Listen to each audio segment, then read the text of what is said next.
c'est vrai, on va se transporter aux impôts et parce que Tout va là-bas, bien? non, ça ne se passe pas bien, en tout cas selon ce que nous apprenons et parce qu'on a échangé avec certains contribuables Donc les qui, impôts gèrent aussi la Guinée comme le Sénégal. voilà, C'est les impôts qui gèrent aujourd'hui le Sénégal. oui, mais Non, mais ceux qui se sont inscrits dans la dynamique de la vertu. voilà, justement. Est-ce que c'est le cas chez eux? C'est pas évident. Non, ils en ont cru, ils se sont battus, Ouais. ils ont fait la prison. Mais puisque quelqu'un aime le dire, la vérité prend toujours les escaliers. Ils ont fini par triompher. Et aujourd'hui, tout le monde débite sur leur échec, sur leur opposition, sur ceci, sur cela. On va voir ça parce qu'il y a la Casamance qui recommence encore avec ses déclarations. Mouvement de l'abbé Diamoukon Senghor pour la libération de la Casamance. Ouais, mais ils ont fait une déclaration avant-hier, juste après l'investiture de Diomaye Faye. Ça en dit quelque chose. D'accord, oui. Ça n'en dit rien. C'est un dossier Casamance, là, c'est un dossier lourd. Les impôts, allez-y. Et parce que les entreprises sont suffoquées. Asphyxiées. Complètement. Et c'est ce qu'elles laissent nous entendre. Oui. Et parce qu'elles disent qu'elles reçoivent très constamment des contrôles fiscaux. On leur envoie, et ce qui est regrettable. Élevez un peu la voix, sinon les auditeurs n'entendent pas. Ça ne doit pas s'inscrire dans la dynamique de la rébellion. Vous donnez quelque chose de très consistant, pas pour moi. Moi, Nyouma Sissé, vous dites que ce qui est regrettable, ou bien on va mettre quelqu'un qui élève votre voix à côté de vous. Oui, si le technicien peut m'aider, parce que sincèrement, c'est un problème aujourd'hui. Sincèrement. Sérieusement, hein, ça je vous dis. Je suis d'accord avec vous. Voilà, sérieusement, c'est vraiment un problème. Donc, je dis bien que il y a un problème autour de ces contrôles qui sont exercés par les inspecteurs des impôts. Et vous savez, il y a deux types de contrôles. Il y a le contrôle sur pièce et le contrôle sur place. Le contrôle sur pièce est exercé dans les bureaux aux impôts, et le contrôle sur place, c'est envoyer un inspecteur, comme son nom l'indique. Voilà, donc dans les locaux de l'entreprise. Et donc on discute avec l'entreprise et fait un contrôle. Donc, et ce qui est regrettable, c'est que les deux contrôles ne peuvent pas se passer en même temps. D'abord, c'est la règle. Ou c'est l'autre. Oui, la règle voudrait que les deux contrôles ne se passent pas en même temps. C'est-à-dire que s'il y a un contrôle sur pièce, d'abord le contrôle sur place prime sur le contrôle sur pièce. S'il y a un contrôle sur place, le contrôle sur pièce ne peut plus avoir lieu. Et parce que ce qui est privilégié, parce que c'est la contradiction. Et ce qui va sur place dans les locaux. Parce que sur place, il y a également les pièces. Oui, il y a les pièces, mais il y a la contradiction. On peut poser des questions. En plus des pièces, et donc ça en quelque sorte abrège un peu le travail de l'inspecteur. Mais malheureusement, ici aux impôts, alors il y a à la fois le contrôle. Pendant qu'un inspecteur est sur place pour effectuer un contrôle, il y a à la direction des impôts, on cherche à avoir un avis, un avis de contrôle, un avis, et pour exercer le même contrôle sur le même document sur place. L'inconvénient, c'est quoi?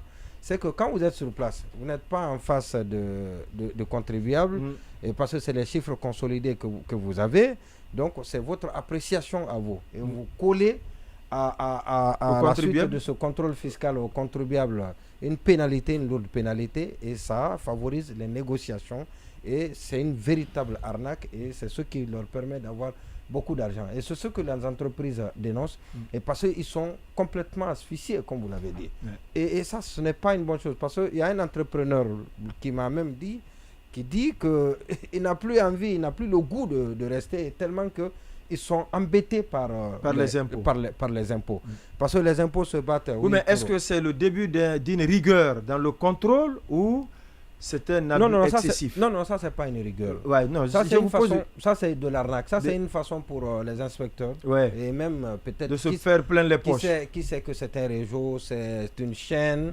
Ça va bien monter. C'est l'inspecteur qui est mis en avant, et peut-être que la direction elle-même, parce que la vie, c'est la direction qui signe la vie, le contrôle. Donc, est-ce que tout cela n'est pas mieux coordonné, et tout cela n'est pas sciemment fait, comme les injonctions au niveau du ministère de la Justice à un moment donné? Oui, et on me dit, j'ai cherché à comprendre, et on me dit que peut-être qu'il y a ce volet de contrôle fiscal qui est fait sur place, qui échappe à la dématérialisation, et que cela doit être pris en compte dans le SAFIG 2. Et ce volet-là, c'est quoi? C'est lié au risque. C'est-à-dire qu'il y a une entreprise qui n'est pas à jour dans ses déclarations. Et généralement, ça arrive comme ça. C'est-à-dire on invente, il y a des inspecteurs qui inventent parce qu'il y a un signalement qui est tout de suite fait à la direction, et donc on émet un avis pour aller contrôler l'entreprise, et puis inventer et même des signalements pour amener la direction. Pour que la direction puisse émettre cet avis-là pour contrôler l'entreprise. Donc il paraît que c'est le deuxième volet de la dématérialisation. Mais ce qui est sûr, c'est qu'aux impôts, il y a ça, il y a bien d'autres, et il faut qu'on s'intéresse bien au fonctionnement, au travail des impôts. La dématérialisation est faite, et le volet qui est resté et qui n'est pas encore dématérialisé, on s'engouffre pour continuer à abuser des contribuables. Heureusement que celui qui est venu, le nouveau ministre des budgets, c'est quelqu'un qui est reconnu être très rigoureux, il a de l'expérience, c'est vrai, un très grand expérimenté. On connaît son parcours, oui. Il occupait un poste très très important, et il était le président vice-président à la banque mondiale. Président à la banque centrale, au FMI plutôt, au Fonds monétaire international, chargé de 27 pays. Donc, il était plus important que le poste du ministre du budget.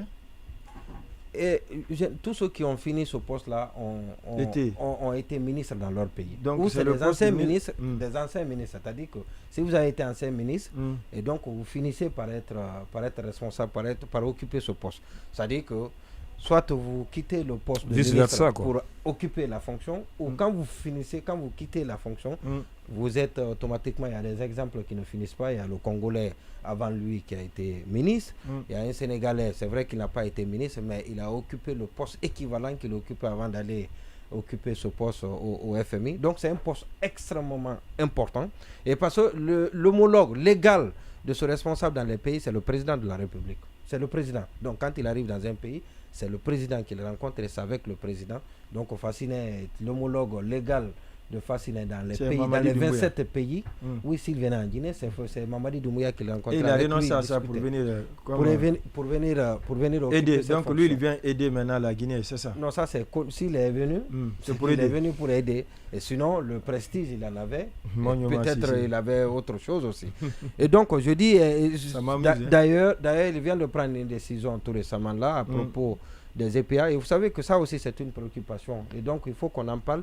Et parce que le premier trimestre, il y a les EPA qui n'ont pas reçu leur subvention. Il y a le deuxième trimestre qui arrive. Ouais. Et on nous dit peut-être qu'il y a un problème de ressources pour alimenter, pour permettre à ces EPA d'accéder à leur subvention. Mais il a trouvé, le ministre du budget a posé des conditions. Donc, dans un coup d'œil adressé au contrôleur à ces EPA-là, pour leur dire qu'il faut désormais, au lieu d'un dépôt, le récipicé d'un dépôt, donc c'est plutôt deux récipicés, c'est le récipicé des dépôts de 2022 et de 2023, du dépôt financier à la Cour des comptes. Donc c'est ce qu'il faut déposer à partir de là. Donc ils peuvent examiner votre dossier. Après maintenant, on met à donc disposition. comme pour dire, non, quand on fait ça, c'est pour compter.